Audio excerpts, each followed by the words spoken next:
The Philippine government said today nearly 4,000 people are now confirmed dead in the typhoon. 4 million are displaced. The U.S. military is delivering food and water, and Seth Doane went along. It's the distribution that's the hardest part right now. Colonel John Myrna is in charge of the 1,000 additional Marines that'll join the relief effort by Wednesday. We traveled with the colonel on one of the Marines' 12 Osprey aircraft operating here. From the sky, the devastation was overwhelming. Mountains and forests were stripped of vegetation, and rural communities were cut off. Our first stop was a remote village where almost every house had been destroyed. How important is this aid coming to you this way?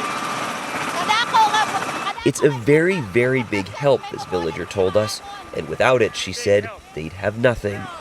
So far, more than 750,000 pounds of relief supplies have been provided by the U.S.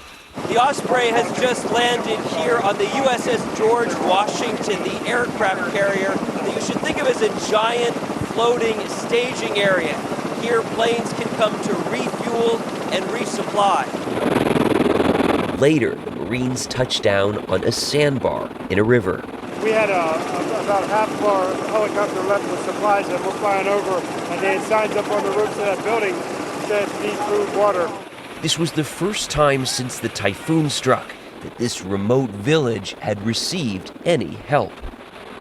Talking with people in those remote villages, there was really a sense of having been abandoned. You can imagine those Ospreys landing in those remote villages on any day would create quite a stir. Bringing much needed food and water was a relief. 350,000 people are believed to be living in makeshift shelters. Seth Doane reporting for us from the disaster zone. Thank you, Seth.